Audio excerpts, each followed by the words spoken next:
کہ جب ماہ رمضان آئے تو آپ نے اس کا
چند دنوں میں جو شخص تم میں سے بیمار ہو یا مسافر ہو روزہ نہ رکھ سکے تو اس بندے کے لیے اللہ تبارک و تعالیٰ نے آسانی پیدا فرمائی ہے۔ فرمایا وہ روزہ نہیں رکھ سکتا، بیمار ہے یا مسافر ہے تو وہ روزہ بعد میں رکھے۔ جب محبوب علیہ السلام ماہ شعبان کے آخری دن تھے، آقا علیہ السلام نے پیارے صحابہ کرام کو جمع کیا۔ حضرت سیدنا بلال رضی اللہ تعالیٰ عنہ کو پیارے نبی نے حکم دیا، اے بلال جا کر مدینے میں اعلان کرو، یا رسول اللہ فداک امی بابی، کملی والے معبود کیا اعلان کروں؟ فرمایا تمام لوگوں کو جمع کرو، آج میں ان کو خوشخبری سناتا ہوں۔ یہاں سے سبق یہ ملتا ہے، درس یہ ملتا ہے، مدینے کے تاجدار نے ماہ رمضان کا استقبال کیسے کیا۔ تمام صحابہ کو جمع کیا، تمام کو بٹھا کر پھر فرمایا اللہ تبارک و تعالیٰ کا ایک رحمت والا مہینہ تمہارے اوپر سایہ فکر ہو رہا ہے۔ فرمایا اس کے آنے سے پہلے پہلے آپ نے یہ کام ضرور کر لینے ہیں۔ حضرت ابو ہریرہ رضی اللہ تعالیٰ عنہ کو فرمایا، اے ابو ہریرہ، فرمایا جا کر لوگوں کو اعلان کر دو، بتا دو، فرمایا یہ وہ مہینہ آنے والا ہے جس مہینے کے اندر اللہ تبارک و تعالیٰ نے پہلا عشرہ رحمت کا، دوسرا مغفرت کا، تیسرا جہنم کی آزادی کا ہمیں عطا فرمایا۔ صحابہ کرام محبوب کے سامنے جمع کر رہے ہیں، فرماتے ہیں جب ماہ رمضان سے پہلے پہلے آقا علیہ السلام نے فرمایا تمام کام کر لینے چاہیے، اپنے آپ کو آزاد کر کے اللہ تبارک و تعالیٰ کی رحمت کے لیے تیار ہو جاؤ۔ پہلا کام صحابہ کرام نے یہ کیا کہ آپ نے جس کا قرضہ لینا تھا قرضہ دیا اور فارغ ہو گئے۔ جو سامان خریدنا تھا پہلے خرید لیا۔ فرمایا جو کام ماہ سے پہلے، ماہ رمضان سے پہلے کر دیے۔ کرنے کے بعد صحابہ کرام نے جو بہترین عمل کیا، فرمایا سب سے پہلے اپنے دل کو صاف کر دیا، دل کو پاک اور صاف کیا۔ نہ دل کے اندر بغض، نہ حسد، نہ کینہ، نہ عداوت، نہ بغاوت، یہ تمام چیزوں سے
کرتے وقت یہ غور ضرور کرنا ہے، اسرائیل کی اشیاء ہمارے دسترخوان پر نہیں ہونی چاہیے۔ اسرائیل کی وہ چیزیں جو ہم استعمال کریں تو مسلمانوں کا نقصان ہو۔ اسرائیل کے اندر وہ بچے میں نے دیکھے ہیں جو بچے ریت کھا کر گزارا کر رہے ہیں، ریت کھا کر۔ ہم یہاں ان کی چیزیں خریدیں، روزہ کھولیں، ہم چاہے اللہ راضی ہو رہا ہے، اللہ تبارک و تعالیٰ کی رحمت قریب آ رہی ہے، چمچم برس رہی ہے، ہمیں حصہ مل رہا ہے، جب ہم اسرائیل کی چیزوں کا بائیکاٹ نہیں کریں گے، روزہ اختیار کریں گے، وہ بچے چیخ کر کہیں گے ہم یہاں ریت کھا کر گزارا کر رہے ہیں، شہد کھا کر گزارا کر رہے ہیں، گولیاں کھا کر گزارا کر رہے ہیں۔ فرمایا وہ جو گولیاں کھا رہے ہیں، فرمایا جو تم روزہ کھول رہے ہو، جو چیز تم نے کھائی ہے اس وجہ سے ہمیں گولی کھانی پڑی۔ ہم نے ان چیزوں کا بائیکاٹ کرنا۔ ہمارے دسترخوان پر افطاری کا ٹائم ہو، سحری کا ٹائم ہو، اسرائیل کی چیزوں کا خیال رکھے وہ ہم نے نہیں خریدی، کسی صورت میں ہم نے نہیں خریدی۔ ہو سکتا ہے ہم خریدیں اور ہم کو لگا ہو جائے۔ یہ تھوڑا سا احتجاج ہے، زیادہ نہیں ہے، آسان ہے۔ مشکل تو یہ ہے کہ ہر بندہ جہاد کا اعلان کرے اور چلے۔ ماہ رمضان آنے سے پہلے فرمایا جب یہ مہینہ سایہ فکر ہوتا تو معمول تربیت فرمایا، آپ نے اور میں نے حرام کو چھوڑ دینا ہے۔ ہم نے اپنی نگاہ کی حفاظت کرنی ہے، ہم نے اپنے ہاتھوں کی حفاظت کرنی ہے، ہم نے اپنے پیروں کی حفاظت کرنی ہے، ہم نے اپنے اعمال کی حفاظت کرنی ہے، ہم نے اپنے کردار کی حفاظت کرنی ہے، ہم نے اپنی رفتار کی حفاظت کرنی ہے۔ ہم نے دیکھنا یہ ہے ہماری وجہ سے کسی کو تکلیف تو نہیں ہو رہی۔ ماہ رمضان آنے سے پہلے ہمیں چاہیے ہم سب سے معافی مانگے، جن کو ناراض کیا ہے راضی کرے، ورنہ یہ رحمت تو برس رہی ہو اور بندہ خشک کا خشک ہی رہ جائے، رحمت تو چمچم برس رہی ہو اور بندے پر ایک قطرہ بھی نہ پڑے۔ قطرہ اس پہ پڑتا ہے جس پر جا کے راضی ہوتا ہے، اس پر رب راضی ہوتا ہے۔ فرمایا جس پر جا کے راضی نہیں اس پر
محبوب علیہ السلام کے غلاموں رب دوسرا انعام عطا فرماتا ہے. وہ انعام یہ ہے، فرمایا جب بندہ روزہ رکھتا ہے معدے سے بو نکلتی ہے، فرمایا خوشبو نکلتی ہے، رب تعالیٰ فرماتا ہے، فرمایا یہ جو خوشبو نکلتی ہے نا، فرمایا مجھے کسوری سے بھی زیادہ پسند ہے. یہ شان قیامت تک کسی نبی کی امت کو عطا نہیں ہوگا، یہ خاصہ صرف محبوب کی امت کا ہے. فرمایا پھر ہوتا کہ اللہ تو سونگنے سے پاک ہے، اور اللہ سونگنے سے پاک ہے، پھر اس کا مطلب کیا بنے گا؟ الفاظ جو یہ ہے اس کا معنی کیا بنتا ہے؟ معنی یہ بنتا ہے، رب فرماتا ہے یاد رکھنا تم سونگتے ہو، تمہیں اس لیے کہہ رہا ہوں تم سونگتے ہو، کسوری سب سے زیادہ اچھی خوشبو ہے، فرمایا اس اچھی خوشبو سے بھی مجھے تمہارے بہت اچھی خوشبو لگتی ہے. دوسرا انعام. تیسرا انعام رب کیا عطا فرماتا ہے؟ رب فرماتا ہے یاد رکھنا تیسرا انعام رب فرماتا ہے جب بندہ آتا ہے پہلے یہ انعام پورے کرو. تیسرا انعام فرمایا اللہ تبارک و تعالیٰ کے فرشتے سارا دن ساری رات رب کے فرشتے دعا کر رہے ہیں محبوب کی امت کے لیے. صبح ہے تو دعا حضور کی امت کے لیے، دوپہر ہے تو دعا حضور کی امت کے لیے، شام ہے تو دعا حضور کی امت کے لیے، رات ہے تو دعا حضور کی امت کے لیے. میں نے کہا یا اللہ یہ فرشتے عبادت کے لیے تھے، آج تو نے حضور کی امت کے لیے ان کو وقف فرمایا. فرمایا آج کے بعد میرا ذکر اس انداز سے کرو، فرمایا 24 گھنٹے دن ہو رات ہو حضور کی امت کے لیے دعا کرتے رہو. یہ انعام اللہ نے حضور کی امت کے لیے خاص کیا. فرمایا چوتھا انعام کیا تھا؟ محبوب علیہ السلام کے غلام پیارے نبی کا پیارا فرمان. فرمایا اللہ چوتھا انعام یہ عطا فرماتا ہے، رب تعالیٰ فرماتا ہے، فرمایا جب فرشتے دعا بھی کرتے ہیں خوشبو سے زیادہ پسند، پہلی رات اللہ نظر رحمت فرماتا ہے. چوتھا انعام اللہ تبارک و تعالیٰ یہ فرماتا ہے، فرمایا کہ آخری دن آتا ہے، آخری دن اللہ تبارک و تعالیٰ سب کی بخشش فرما دیتا ہے. فرمایا جتنے لوگوں کی اللہ تبارک و تعالیٰ بخشش فرماتا ہے آخری دن سب کی بخشش فرما دیتا ہے. اور پانچواں انعام محبوب علیہ السلام کے غلاموں. فرمایا جب محبوب علیہ السلام کو یہ 5 چیزیں اللہ نے انعام عطا فرمائے، فرمایا یاد رکھ لینا پانچواں انعام یہ عطا فرمایا، فرمایا تمہارے لیے دعا رحمت کریں گے. فرمایا تم سجدہ کرتے ہو، فرمایا ایک سجدے کے بدلے اللہ تبارک و تعالیٰ 1500 نے کیا عطا فرمایا. سجدہ ایک کرتے ہو، پھر اور کیا ہوتا ہے؟ حدیث پاک میں آتا ہے 70,000 فرشتے جو بندہ نماز کے لیے آتا ہے ایک سجدہ کرتا ہے، 70,000 فرشتے اس بندے کے لیے دعا رحمت کرتے ہیں. عمل یہ ہونا چاہیے ماہ رمضان سے پہلے اپنے آپ کو بدلیں. اگر ہم نہیں بدلیں گے تو رحمت تو بسے گی جھما جھم، ہم خوش کے رہ جائیں گے اور ان باتوں پر عمل نہیں کیا. پر میں یاد رکھ لینا ماہ رمضان آنے سے پہلے فرمایا توبہ کر لے، سچی توبہ کرنی ہے آپ سے. اور پانچواں یہ فرمایا مفسرین کرام فرماتے ہیں خوبصورت استقبال کس طرح کرنا ہے.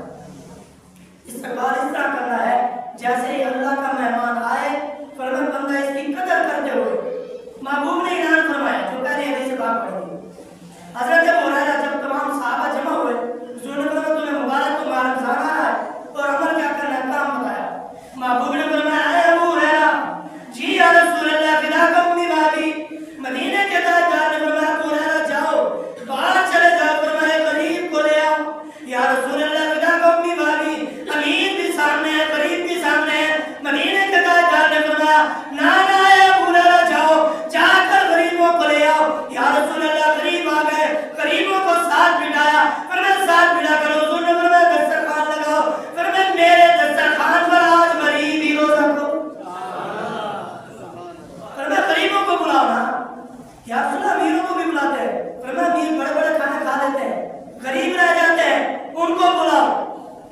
آج تو میں کہتا ہوں بہت سارے لوگ انعام کی باری آئے، ہماری کوشش ہوتی ہے 2 گھنٹے لائن بھی لگنا پڑے تو ہم چلے جاتے ہیں. یار 2 گھنٹے لائن کے بعد اگر ابھی اعلان ہو جائے یا پل پہ صبح کی نماز کے بعد گاڑی آئی ہوئی ہے 10-10 ہزار ملنے ہیں، تمام دوست وہاں جمع ہو جائے. میں کہتا ہوں کہ اسے کیا یار ابھی دیر ہے بعد میں کھڑے ہو جانا، سب سے پہلے اٹھ کر وہ لائن میں لگا، کیونکہ یہ دنیا کا انعام ہے.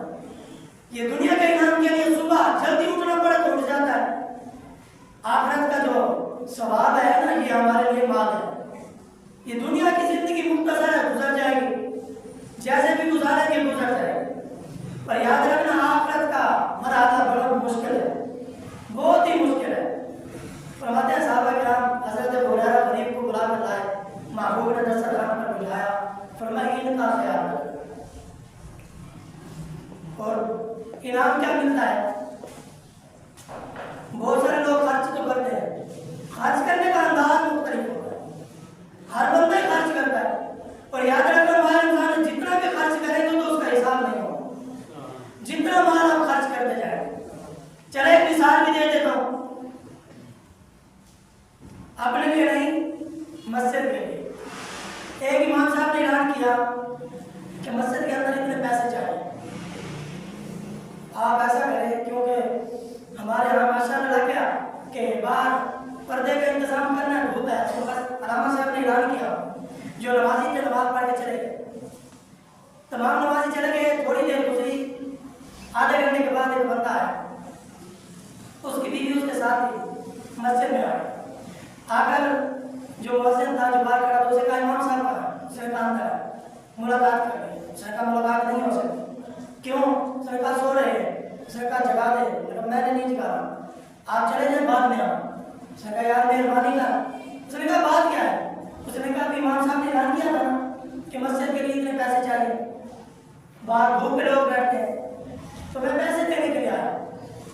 بندہ جلدی جلدی سے گیا، امام صاحب کو اٹھا کر باہر آیا اور کہا امام صاحب میں کچرا چننے والا، شاپر چننے والا، کچرا چن چن کر باہر روڈ کے اوپر میری جھوپڑی ہے، میں وہاں رہتا ہوں، اور میں نے 2.5 لاکھ اکٹھے کیے ہیں، 2.5 لاکھ اکٹھے کیے ہیں، اور یہ میں مسجد میں دینا چاہتا ہوں، پر میں اپنا گھر 2 سال 3 سال بعد بنا لوں گا، پہلے یہ بنا لیتا ہوں۔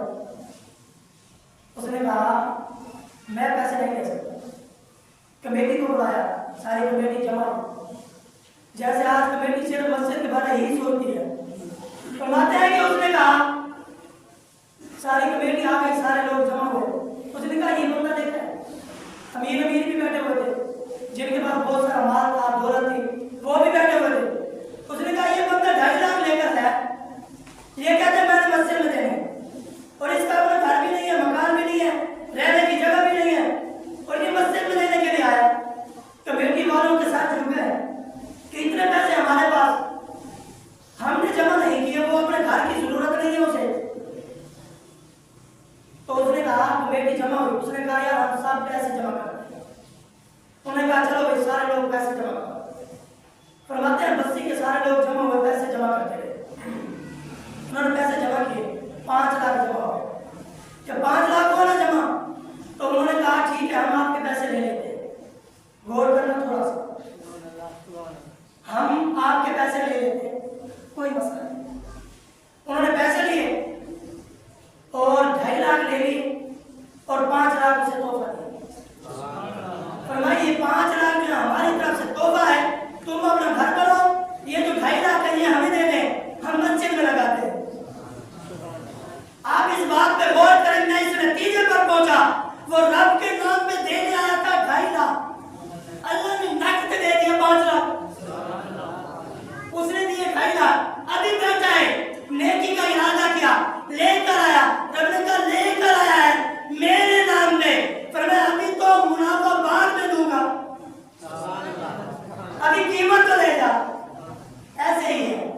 یاد رکھنا روزہ رکھنا ہے تو ساتھ والے کا خیال رکھنا ہے، یہ نہیں میں روزہ رکھ لوں بس میں پیٹ بھر لوں، دوسرا بھوکا سویا رہا ہے، جن کے پاس روزے رکھنے کے لیے بھی کوئی چیز نہ ہو، کھانے کے لیے بھی کوئی چیز نہ ہو، پینے کے لیے بھی کوئی چیز نہ ہو، ہم کہنا جی ہم تو روزے دار ہیں، ایسے روزے دار کو اللہ انعام نہیں عطا فرمائے گا، ہاں انعام تو اسے ملے گا نا، رب فرماتا ہے کہ میں بھوکا تھا، حدیث قدسی کے الفاظ، رب فرما رہا ہے میں بھوکا تھا مجھے کھانا دیا، بندہ ہاتھ جوڑتا ہے یا اللہ تو کھانے سے پاک ہے، تو کیسے کھانا کھاتا ہے؟ رب فرماتا ہے جو تمہارے ساتھ بندہ تھا اگر تو وہاں آتا مجھے بھی وہی پاتا، اگر بندہ بھوکا رہ جائے اور بندہ پیٹ بھر کے کھانا کھا تو اسے کیا حاصل ہوگا؟ سب سے مہم چیز اللہ نے کیوں مارنا کیوں بھیجا ہے؟ لوگ مسجد نماز پڑھنے کیوں آتے ہیں؟ اس لیے آتے ہیں دوسرے کے حالات پتہ چلتے ہیں، یہ بندہ کیسے ہے، یا کہ اس کے پاس کھانے کے لیے کچھ ہے یا نہیں ہے، اس کا خیال رکھنا ہے یا نہیں رکھنا۔ اللہ اس لیے مال و دولت دیتا ہے تاکہ آپ اور میں دوسروں کا خیال رکھیں۔ ارے اپنے لیے تو ہر جانور بھی انتظام کر لیتا ہے، پر میں جانور میں اور انسان میں فرق یہ ہے، انسان دوسروں کا خیال رکھتا ہے۔ جس انسان کے اندر احساس نہیں ہے وہ انسان نہیں ہے۔ انسان تو وہ ہے جس کے اندر احساس ہو، جس کے اندر احساس نہیں ہے وہ کون سا انسان؟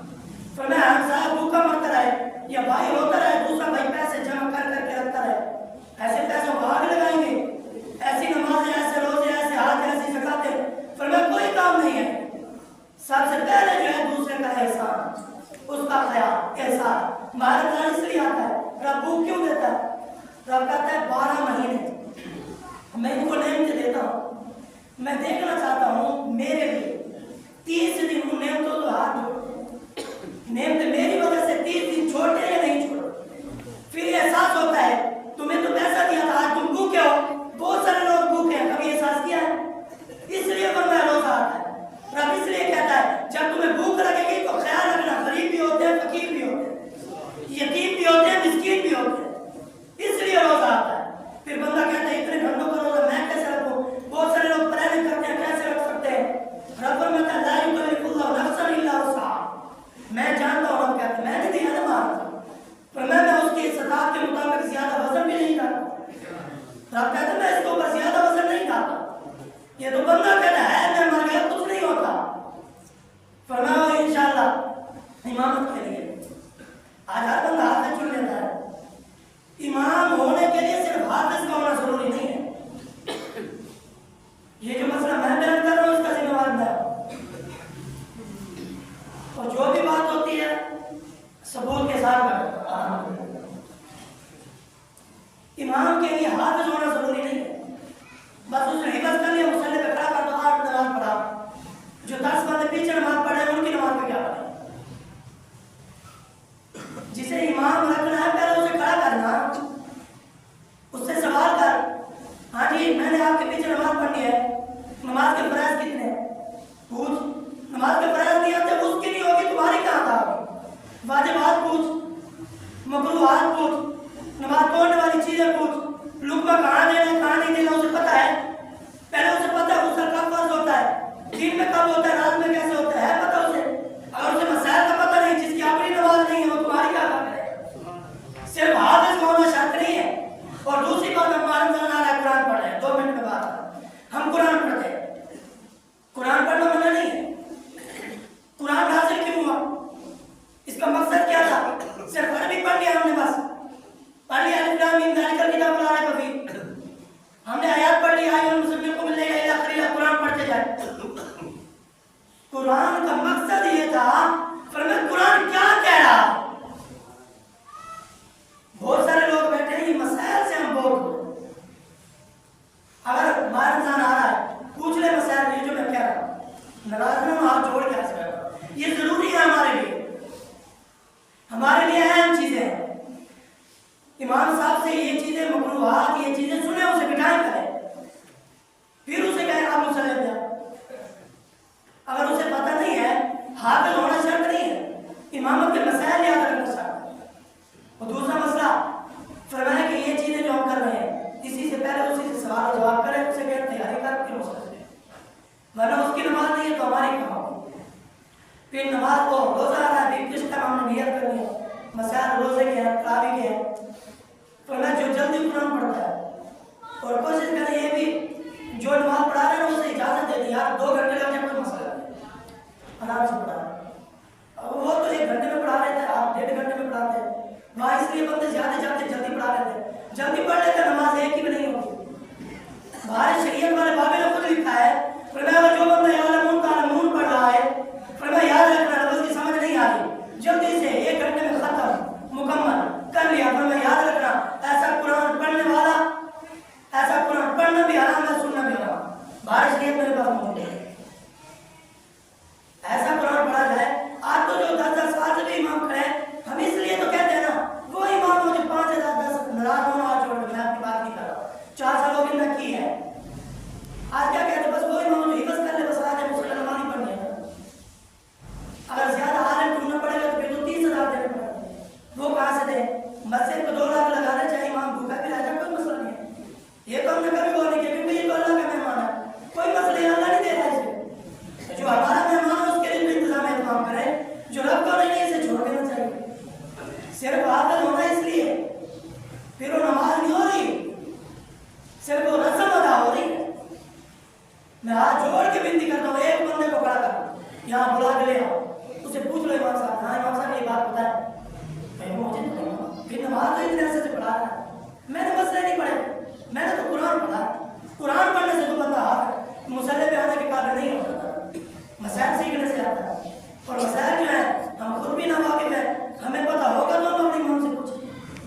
آیتوں میں شرم آتی ہے، وہاں چوک پہ بیٹھ کر فلم دیکھتے ہوئے شرم نہیں ہے، چائے پیتے ہوئے، گپے لگاتے ہوئے اور غیبت اور چغلی کرتے ہوئے ہمیں کوئی شرم نہیں آتی۔